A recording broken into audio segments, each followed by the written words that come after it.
Hi everyone, welcome to your online lecture covering the second lecture on immunity for the course Altered Physiology. Today we'll be discussing hypersensitivities and immune deficiencies. The lecture is also called Alterations in Immunity. I'd like to remind you that if you need any assistance with the course, you can attend the past sessions on Fridays. The details are on Blackboard, or you can contact me directly because I don't have specific office hours that are set up on a weekly basis, but we can set up an appointment together to review a concept. You can also refer to Blackboard to find out what chapters within the textbook are relevant to today's lecture. On this slide, we're going to be talking about the inappropriate immune responses, and this is a bit of a summary slide. We'll go into more detail on subsequent slides. First of all, we should discuss what hypersensitivity is. Hypersensitivity is defined as an altered immunological response to an antigen that results in disease or damage to the host. Hypersensitivity reactions can be classified in two ways, either by the source of the antigen that the immune system is attacking. So these here would fit under source, and we have allergy, autoimmunity, and alloimmunity under source of the antigen that the immune system is attacking. And then the second type of hypersensitivity reaction is by the mechanism that actually causes the disease, which will come up on later slides. But on this slide, we're going to cover the first classification, which is that hypersensitivity reaction can be classified according to the source of the antigen that the immune system is attacking. So one of the three that are in this box here. The term allergy, this refers to the effects of hypersensitivity to environmental antigens, and immunity means the protective responses to the antigens expressed by disease-causing agents, which we spoke of in our first class on immunity. Autoimmunity, this is a disturbance in the immunological tolerance of self-antigens. The immune system normally does not strongly recognize the individual's own antigens as being foreign. Healthy individuals of all ages, but particularly older adults, will actually produce low quantities of antibodies against their own antigens, and we call these autoantibodies. But it's so minor or so mild that we don't actually have development of an overt autoimmune disease. Therefore, the presence of low quantities of autoantibodies does not necessarily indicate a disease state. So these low quantities of autoantibodies do not necessarily mean that there's some autoimmune disease present. Autoimmune diseases do occur, though, and they tend to occur when the immune system reacts against self-antigens to such an extent or to such a degree that the person's own tissues end up being damaged by the autoantibodies or by autoreactive T cells that damage tissues. Many clinical disorders are associated with autoimmunity, and they are collectively referred to as autoimmune diseases. Now on to alloimmunity. This is also termed isoimmunity, and this occurs when the immune system of one individual produces an immunological reaction against tissues of another individual. Alloimmunity can be observed during immunological reactions against transfusions. It can occur against transplanted tissues or even against a fetus during pregnancy. The mechanism that initiates the onset of hypersensitivity, whether it consists of an allergy, autoimmunity, or alloimmunity, is not completely understood, but it's accepted that genetics, infectious, and environmental factors may possibly play a role in contributing to this hypersensitivity that we speak of. And then just lastly on this slide, when the immune response is not strong enough to protect the host is considered to be immune deficient, and we'll talk about that on upcoming slides as well. So I should begin this slide by informing you that hypersensitivity reactions require what's called sensitization, and specifically sensitization against a particular antigen that results in that can result in primary and secondary immune responses. An individual is considered sensitized when an adequate amount of antibodies or T cell T cells are available to cause a noticeable reaction upon re-exposure to the antigen. So some individuals can become sensitized very rapidly. So for instance, they might be exposed a single time to the antigen, whereas others require multiple exposures to the antigen, and this can occur over years. After sensitization has been achieved, hypersensitivity reactions can be immediate, or they can be delayed, and depending on what the time is between re-exposure to the antigen and the actual onset of clinical symptoms. Reactions that occur within minutes to a few hours after re-exposure are termed immediate hypersensitivity reactions. Delayed hypersensitivity reactions may take several hours to appear and are at maximum severity after are at maximum severity days after re-exposure to the antigen. The most rapid and severe immediate hypersensitivity reaction is called anaphylaxis. And I'm sure you've heard of that many times before. Anaphylaxis occurs within minutes of re-exposure to the antigen and can either be systemic, meaning very generalized throughout the body, or it can be cutaneous, so very local.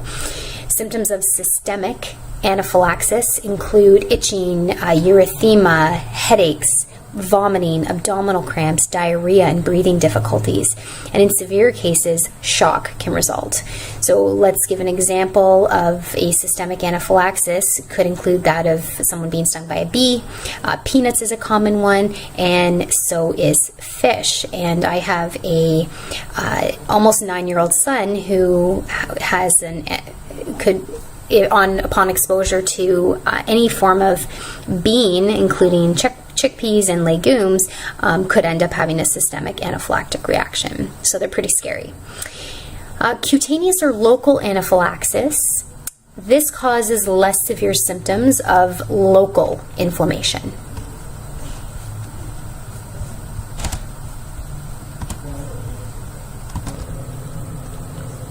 Okay, so hypersensitivity reactions can be divided into 4 distinct types, which you can see listed on the screen here.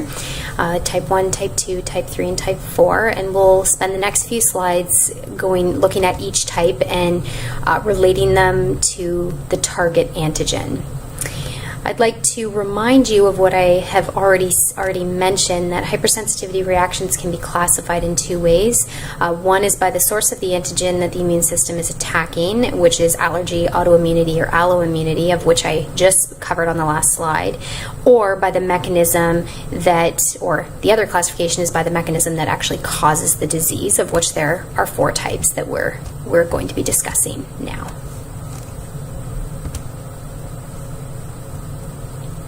So let's begin with type 1 reactions. These reactions are hypersensitivity reactions are called IgE, type of antibody, IgE-mediated hypersensitivity reactions. Type 1 reactions are mediated by antigen-specific IgE and the products of mast cells. The most common allergies, for example, pollen allergies, these are considered type 1 hypersensitivity reactions. Most type 1 reactions occur against environmental allergies and are therefore considered allergic allergies. However, it's important to know that the term allergy is not just used for IgE-mediated reactions, and vice versa. So in some individuals, exposure to an environmental allergen will cause primarily IgE production. And repeated exposure to the antigen usually is required to elicit enough IgE so that the person becomes sensitized, as we spoke about earlier. IgE has a relatively short lifespan in the blood because it rapidly binds to very high affinity, what are called Fc receptors on the plasma membrane of mast cells. So you can see the IgE Fc receptors on the mast cells here. And you can see as well, looking down at secondary exposure, that, well, the primary exposure will produce IgE, but for secondary exposure to occur, there needs to have been enough IgE to sensitize the mast cells. Just as a repeat, IgE binds to those Fc receptors found on the mast cells, and then the mast cell will degranulate, which you can see in this diagram here, and we spoke about this in our in-class lecture on immunity. And when it degranulates, in this case, it's releasing histamine. Common allergens that I spoke about that fit into the type 1 IgE-mediated hypersensitivity reactions are allergens to food, allergens to pollen, and allergens as well to animals.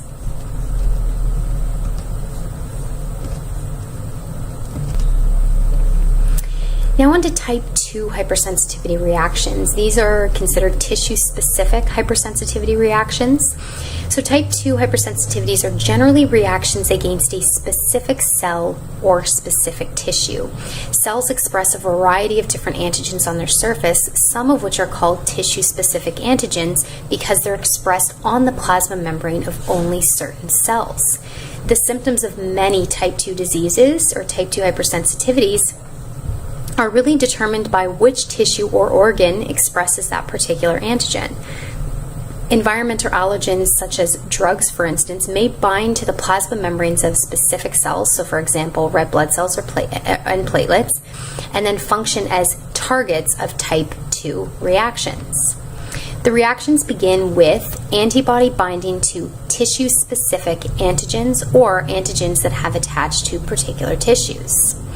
The cell can be destroyed by the process of lysis, or it can end up being rendered non-functional. So let's spend a few minutes looking at the 5 different possible mechanisms that can occur with a type 2 hypersensitivity reaction.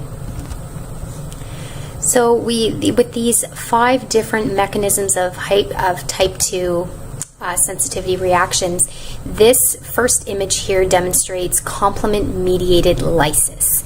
And in this case, it's showing that a erythrocyte from a erythrocyte is being attacked from a blood transfusion. So we've had incorrect transfusion of blood where our body is attacking the red blood cells. In the second example, this shows you phagocytosis or destruction by phagocytosis by a macrophagy.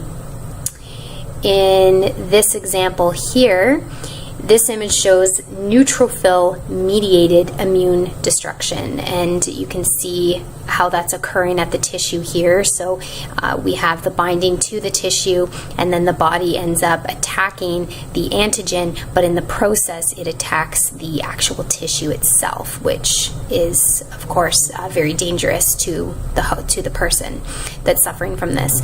And in this example D, this is an example of antibody-dependent cell-mediated cytotoxicity, which is known as ADCC for short. So antibody-dependent cell-mediated cytotoxicity, which involves natural killer cells.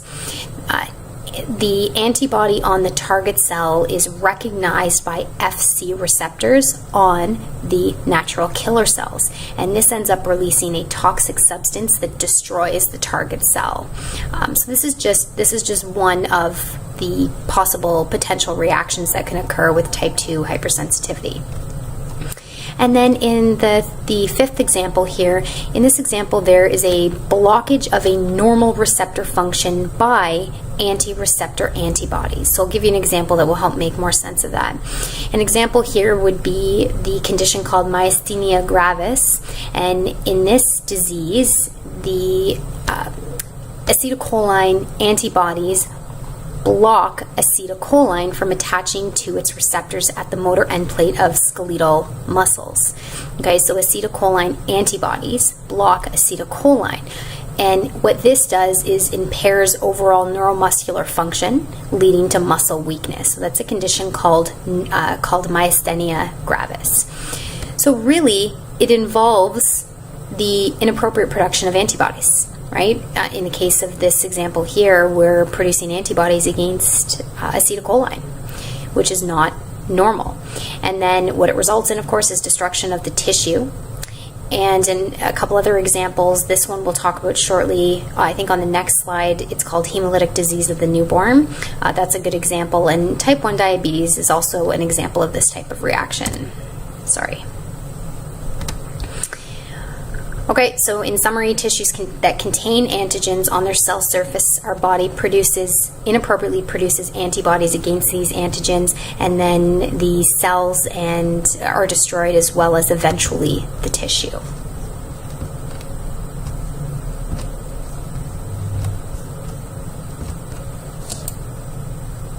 So on this slide, this is an example of type 2 hypersensitivity, and I had mentioned HDN on the last slide, which stands for hemolytic disease of the newborn, and this involves Rh factor.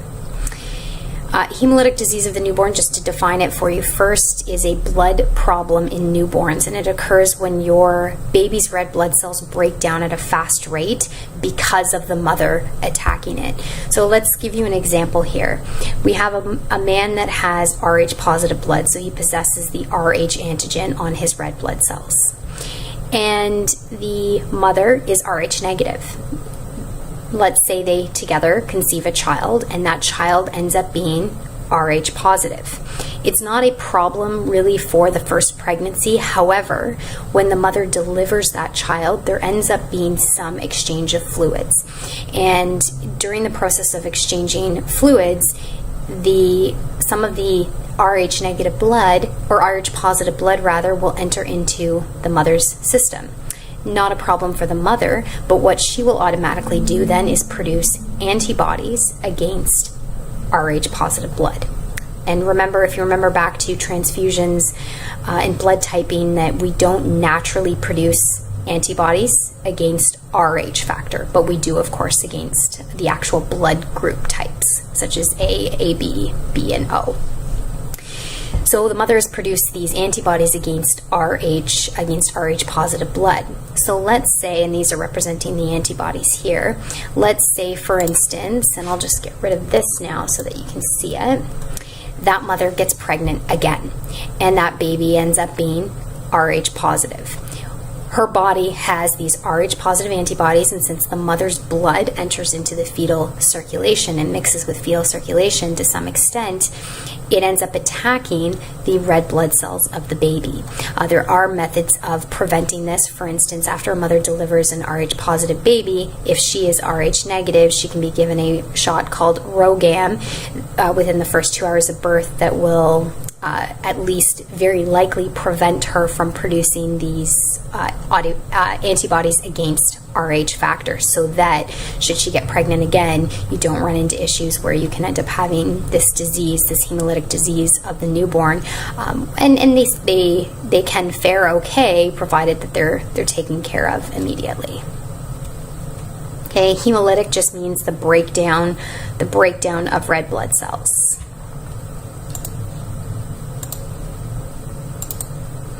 Okay, let's speak now about type 3 hypersensitivities, which are referred to as immune complex-mediated hypersensitivity reactions. So keyword being immune complex-mediated keywords.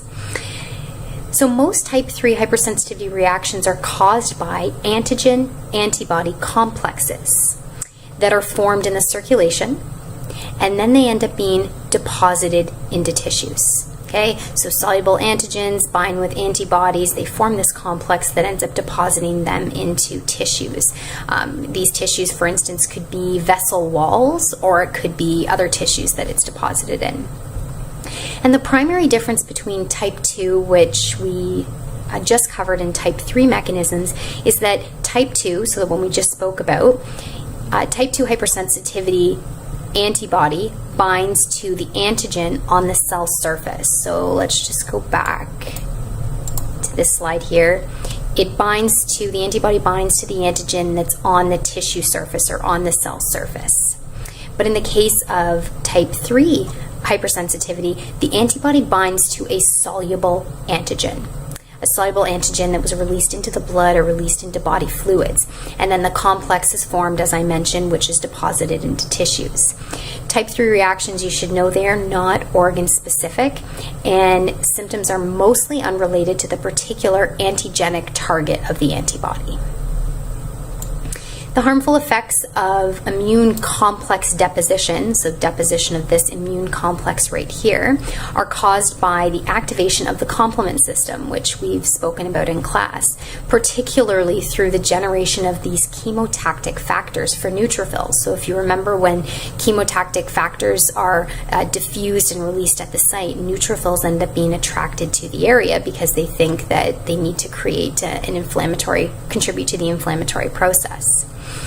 So what happens is phagocytosis by these neutrophils is attempted, but phagocytosis is unsuccessful. And we end up, through the process of being unsuccessful, we end up with large quantities of lysosomal enzymes being released into the inflammatory site. So normally when we spoke about phagocytosis, we form that phagosome, right? When the lysosome fuses with the phagocyte after the phagocyte has engulfed the microorganism. And so instead of this phagolysosome forming, we end up with lysosomal enzymes being released out into the inflammatory site, and that can cause a significant amount of damage. So most tissue damage is caused by the attraction of the neutrophils to the area and then the subsequent release of the lysosomal enzymes. An example in this case of a type 3 hypersensitivity reaction would be celiac disease, so where people cannot tolerate gluten. So in just repeating what I already said, reading out the slide, type 3 antibody is going to bind to a soluble antigen. We're going to form a soluble antigen-antibody complex. This is released into the blood supply. These complexes end up being deposited in vessels or tissues. The most common tissue is the kidney. The antigen-antibody complex will then activate the complement pathway, which releases neutrophils because of the chemotactic factors that are released in the area. And then due to unsuccessful phagocytosis, lysosomal enzymes end up being released into the area and then damage the tissue. Type 1, 2, and 3 hypersensitivity reactions are mediated by antibodies. Okay, all the ones that we've talked about so far are mediated by antibodies. But type 4 hypersensitivity reactions are mediated by T cells or T lymphocytes and do not involve antibodies. Type 4 mechanisms occur through either cytotoxic T cells or cytotoxic T lymphocytes that are called TC cells, or the Th1 cells, which are known as our T helper cells. And these produce cytokines, which end up recruiting and activating phagocytic cells. It's the TC cells, the cytotoxic T cells, that attack and destroy cellular targets directly. The Th1 cells, though, these are the ones that produce the cytokines that will end up recruiting and activating phagocytic cells. So, for example, or in particular, macrophages. And the result is destruction of the tissue, similar to the other hypersensitivity reactions. So in example A here, example A shows the development of a type 4 hypersensitivity to poison ivy. So the primary contact, or the first contact with the allergen, is going to create that sensitization. So it's going to produce what are called reactive T cells. The individual, though, does not produce any rash, which we call dermatitis. So no dermatitis is produced. The secondary contact, however, is going to activate a type 4 cell-mediated reaction, okay, with your T cells that ends up causing dermatitis. Some clinical examples of type 4 hypersensitivity reactions also include, and these are important to note, graft rejection. So when we're involving transplanting of organs, type 4 hypersensitivity reactions could be rejecting those organs. It's also the type of reaction you would see if you've experienced this. You would remember what happens, but it's the skin test for TB. It also involves allergic reactions resulting from contact with such substances as poison ivy, as already mentioned, and certain metals. A type 4 component may be present in some autoimmune diseases, such as rheumatoid arthritis, and with rheumatoid arthritis, the T cells attack type 2 collagen that's found in the joints, which leads to arthritis. Allergic type 4 reactions are elicited by some environmental antigens that are haptens, and they become immunogenic after binding to larger proteins in the individual.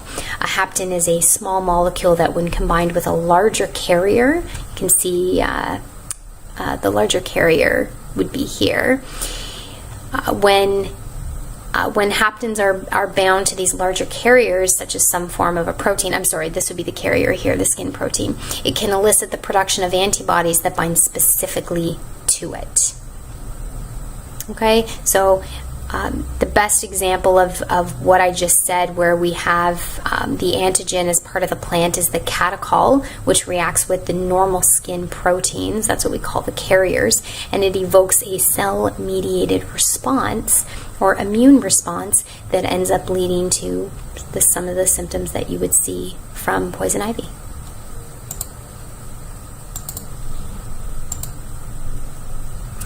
Just a little bit more on the mechanism of type 4 hypersensitivity. First of all, antigens from target cells stimulate T cells to differentiate into TC cells. So I'm sort of reviewing what we discussed on the last slide. Okay, so T cells are stimulated by antigens from target cells. And remember, these TC cells that are formed, these cytotoxic T cells, have cytotoxic activity. But the T cells also differentiate into those helper T helper cells, or Th1 cells, and it's the Th1 cells that produce cytokines. And an example here is interferon gamma. Okay, so it's the helper cells that produce the cytokines. What do the cytokines do? Well, the cytokines are going to activate the macrophages.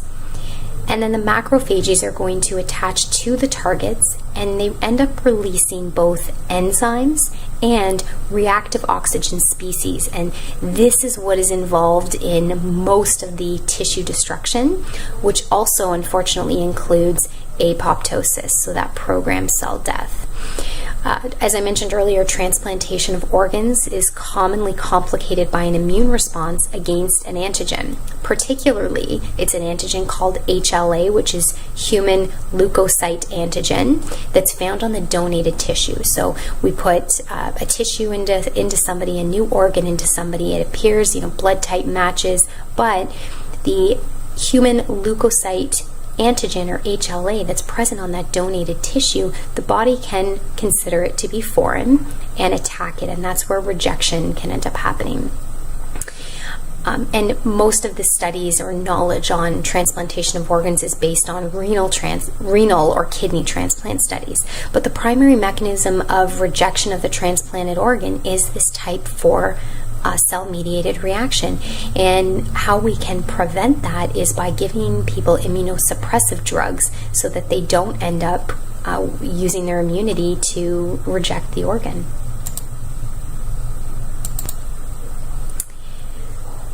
So let's talk about immunodeficiencies before we get into specific diseases or specific immunodeficient diseases.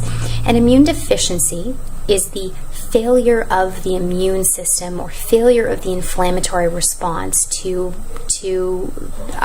it's failure of it to function normally. And as a result, we end up with the potential for increased susceptibility to infection. So if we're immunosuppressed, increased susceptibility to infections, reduced self-defense mechanisms, and we're also predisposed to opportunistic infections. Opportunistic infections are caused by non-pathogenic microorganisms. So something that would not be considered pathogenic or cause disease in one person, but in this person who's developing these opportunistic infections, because they're immunodeficient, these non-pathogenic microorganisms become pathogenic in this immune deficient person. These opportunistic infections can be recurrent, and sometimes they present clinically atypical, which makes them a bit more complicated to deal with. Let's talk on this slide about primary versus secondary immunodeficiencies. Most primary immune deficiencies are the result of a single gene defect. So think back to when we spoke about single gene mutations. And generally, the mutations are considered sporadic rather than being inherited.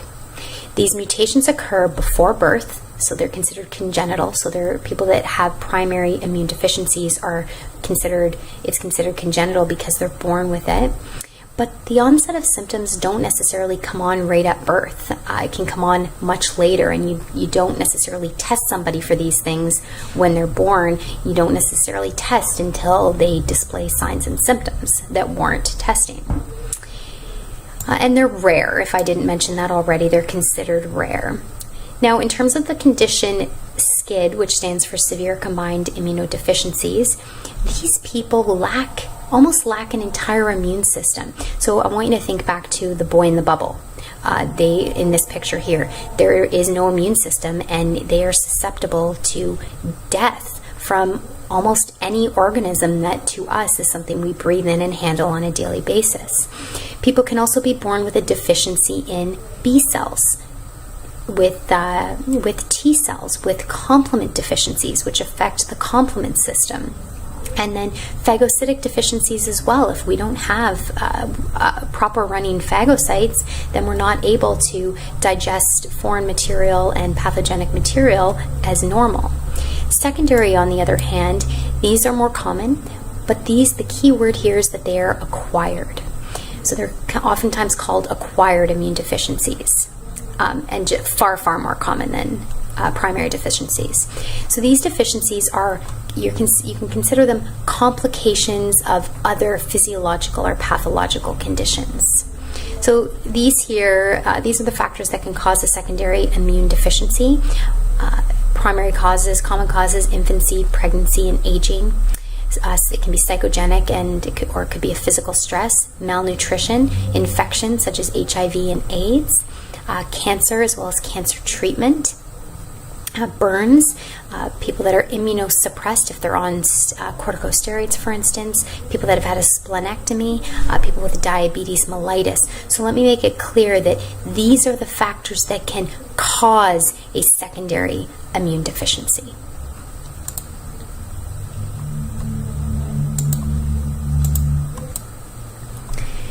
So people that are immune deficient, there is a clinical presentation that can help us determine what type of deficiency they have. So based on what they present with in terms of infection can help us determine the type of deficiency that they have.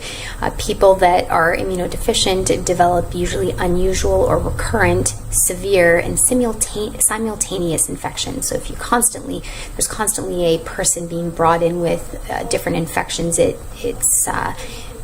seem to always be truly very sick, then it may be worth investigating whether or not they're deficient in certain cells in the body.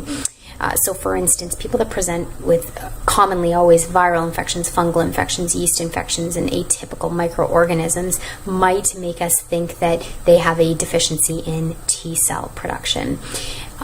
People that have issues with both B cells and phagocytes in terms of being deficient have difficulty fighting off microorganisms that require opsonization. If you remember the term opsonization from class, that was a term where I said that you sort of coat the making the pathogen or microorganism more susceptible to phagocytosis. So people that have trouble with that process tend to have B cell deficiencies as well as or phagocytic deficiencies. And then people that are commonly get infected with bacteria, including Neisseria meningitidis as well as Neisseria gonorrhea.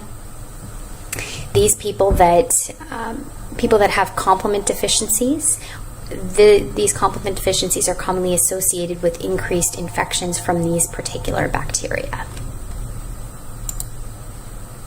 So let's talk about AIDS. Acquired immune deficiency syndrome. Acquired immune deficiency syndrome is a secondary immune deficiency that develops in response to a viral infection. So if we go back a couple of slides, Somebody can have a viral infection that ends up leading to infections such as HIV or infections such as AIDS, which we're speaking about now.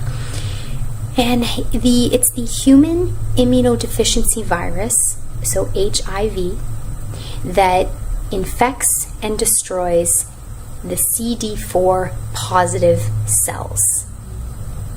These are the T helper cells that are necessary for both the development of plasma cells as well as cytotoxic T cells. So therefore, what HIV ends up doing is suppressing the immune response against itself, and secondarily it ends up creating a generalized immune deficiency by suppressing the development of immune responses against other pathogens, leading to opportunistic microorganisms. And overall, once this person has this generalized immune deficiency that's just completely out of control, then HIV ends up leading to AIDS, which is acquired immune deficiency syndrome, acquired from HIV essentially getting out of control, this virus getting out of control throughout the body. So it infects and destroys the Th helper cells, or the T helper cells, called CD4 positive. Because of this, plasma cells and cytotoxic T cells do not develop, and then this leads to suppression of the immune response against the HIV, and it just completely takes over, creating that generalized immune deficiency. All right, let's talk for a moment about lymphocytes. And this is really a summary of the roles that the lymphocytes play throughout the body, so our B cells and then collectively our T cells.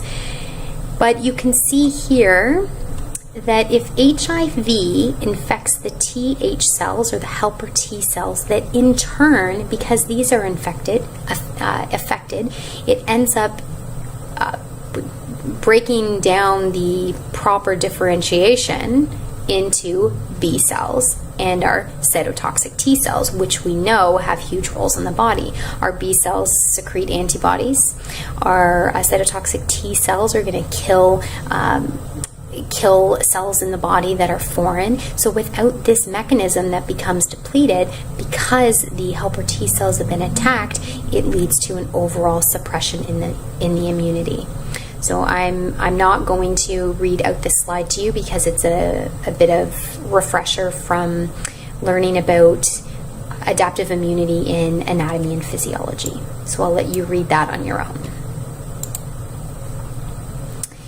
And this I'm also not going to read out because it's really a summary of between this slide and the slide before that. So this can help you understand the process, but at the end of the day, the beginning of the day for these people, this is infected, and then you can see that with the helper cell being affected by HIV, that it impairs all of the immune activation that would come after that. So the production of more CD4 cells, the production of CD8 positive cells, macrophages, and B cells, which impacts their ability to do their function, which leads to a whole bunch of other different issues.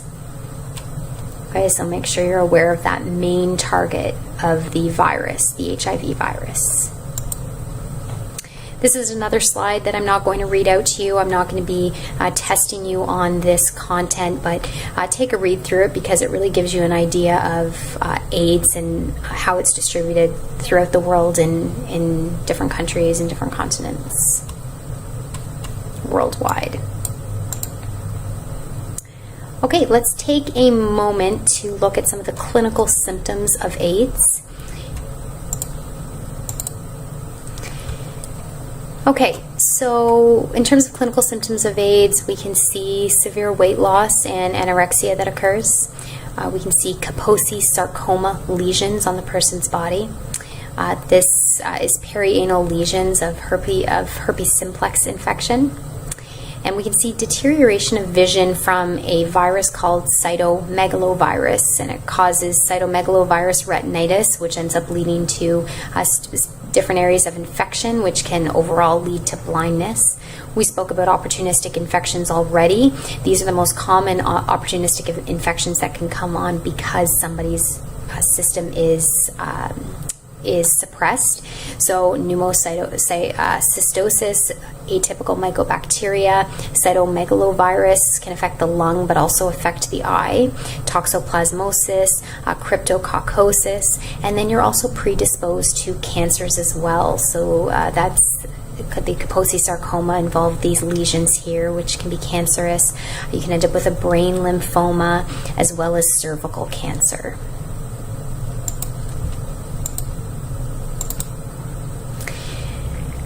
So HIV is a member of a family of viruses called retroviruses, and these retroviruses carry genetic information in the form of RNA rather than the usual DNA.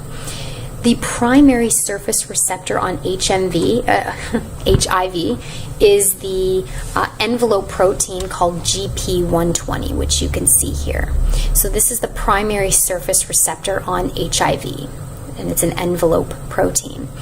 And it will bind to CD4 positive on the surface of the helper cells. Okay, and because we know that that's the primary target, or the TH helper cells, or the T helper cells, and it's this G120 that actually binds to it.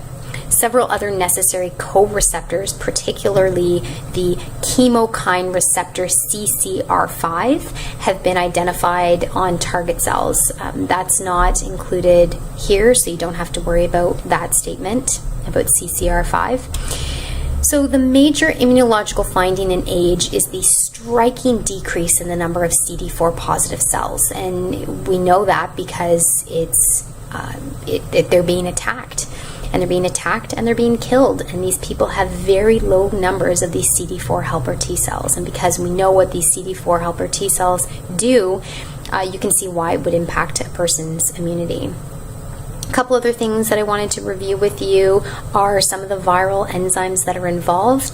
So there's reverse transcriptase, integrase, and protease that are all involved in this process. But on one of our upcoming slides, we'll talk a little bit more about these viral enzymes that you need to be aware of when it comes to HIV. There are 3 layers or coats. We have the outer layer, which is, like most cells, that lipid bilayer. The middle layer contains a P17 matrix, and the inner layer contains a P24 capsid, which is a protein structure that we'll briefly introduce or elaborate on these topics shortly. And then we have 2 viral glycoproteins, which are the cell identifying markers on the surface, in particular GP120 and GP41. GP120 is that one that I already mentioned that binds to the CD4 on the helper cells, which causes a reduction in the overall number of TH cell numbers.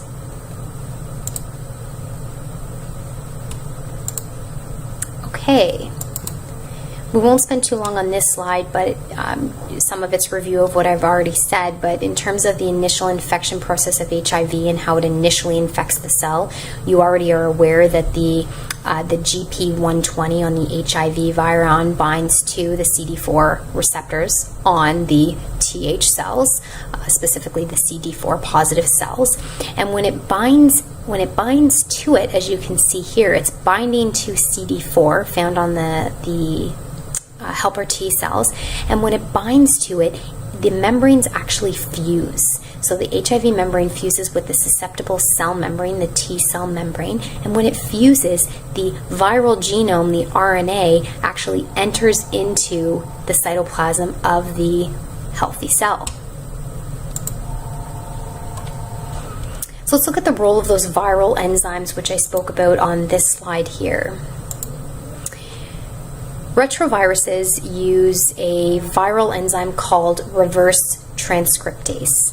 And reverse transcriptase is used to convert RNA into double-stranded DNA using a second viral enzyme called HIV integrase. Sorry, let me just repeat myself because I need to have a pause in between my sentences. So retroviruses use an enzyme called reverse transcriptase. It's a viral enzyme. It's going to convert the viral RNA into a double-stranded DNA. And this enzyme here, this viral enzyme integrase, is going to insert the viral DNA into the infected cell's DNA, so really infecting the cell. This viral DNA can actually remain dormant for years and will be present throughout an entire person's life.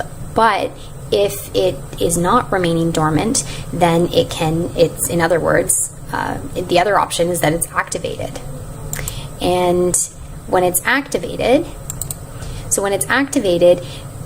translation of the viral information may be initiated. And this results in the formation of new virons. We end up having lysis and death of the infected cell, and then continued shedding of the infectious HIV particles. So during that process, HIV protease, which I mentioned a couple slides ago, is essential in processing proteins needed from the viral internal structure. But if the cell remains relatively dormant, then the viral genetic material may remain latent for years and is probably present for the life of the individual. But if not, it's pretty concerning what happens and how quickly it happens as well. This here shows the life cycle of HIV. The HIV life cycle is susceptible to being blocked at several sites. So remember, we're talking about HIV here and not AIDS. So if a person is infected with HIV, then you can't cure it, but you can help control it. So the life cycle is susceptible to blockage at several different sites, and those include at entrance. So entrance inhibitors can block this. We can use reverse transcriptase inhibitors. We can also use integrase inhibitors as well as protease inhibitors. And of course the purpose is to, whenever possible, block the next step from occurring when HIV is infecting a cell. The current regimen for treatment of HIV infection is a combination of drugs termed antiretroviral therapy, or ART for short. So it's a combination of different drugs that has all of various different inhibitory effects to prevent the person from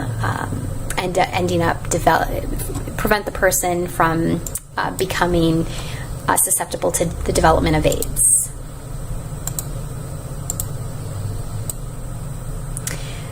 So looking at the cycle of the HIV infection, in the first diagram here, the clinical progression begins usually within weeks after infection. The person may experience symptoms of what's called acute HIV syndrome.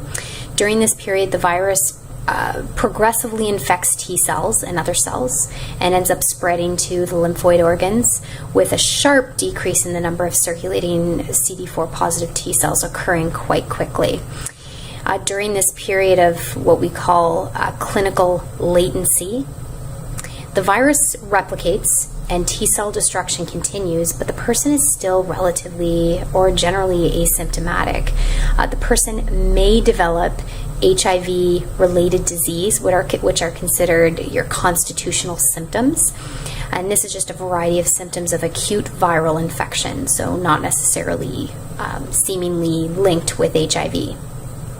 When the number of CD4 cells is critically suppressed, it's at that point, so you can follow the CD4 cells here, when they're critically suppressed, the individual becomes susceptible to a variety of different opportunistic infections or opportunistic diseases and even cancers.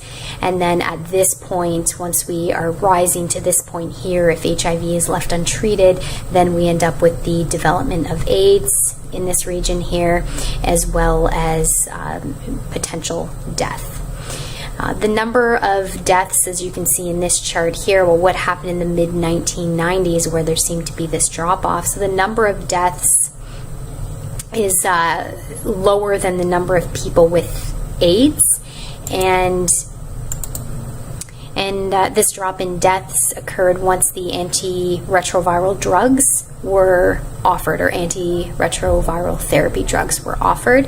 Then we started to see this reduction, but as you can see, that since 1985, a number of people with AIDS was higher than the number of deaths from AIDS, but we had quite a drastic drop here in the mid-1990s.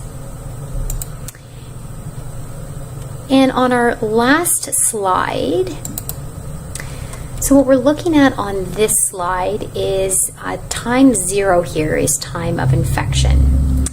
And we're going to see an increase in the viral particles, and then it drops down and remains dormant until it's active again. A couple things to mention. There are 3 different conditions during diagnosis that can be seen. So a person can be serologically negative, they can be serologically positive but asymptomatic, or they could have full-blown AIDS. A couple other things to mention is there's something called a window period, and the window period is the generally from 0 to 9 weeks, anywhere in this time frame. This is the period where the person is infected, but the period between the person being infected and the time where we can actually detect the presence of antibodies.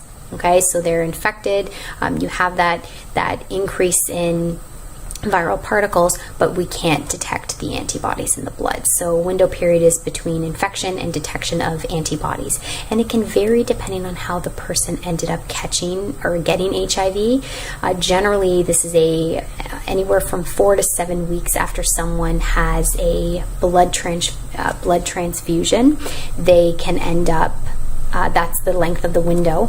But with a person who contracted it from sexual transmission, it can be anywhere from 6 to 14 months before it can actually be detected. So just because somebody may have had unprotected sex with somebody with HIV, and after 4 months they're tested and everything comes back serologically negative, then it doesn't mean they don't have HIV. They do have to wait until that maximum time where it could take that long for the antibodies to be present in the person's blood. And the reason why it's longer with sexual transmission is because the amount of blood that's entering the body after sexual transmission is relatively small compared to a full-blown blood transfusion. But of course we don't see, especially in developed countries, we don't see blood transfusions with HIV very often because of the rigorous testing of blood. So last thing to mention is you can see that we have dormant periods where people might be asymptomatic, but they're still serologically positive. So we can still tell in their blood that they have HIV even though they're serologically positive. Okay, that's all for today. Make sure that you answer or try to answer the questions that are attached to the PowerPoint for practice. And then if you have any questions about what the answers actually are, you can send me an email. Thank you for listening.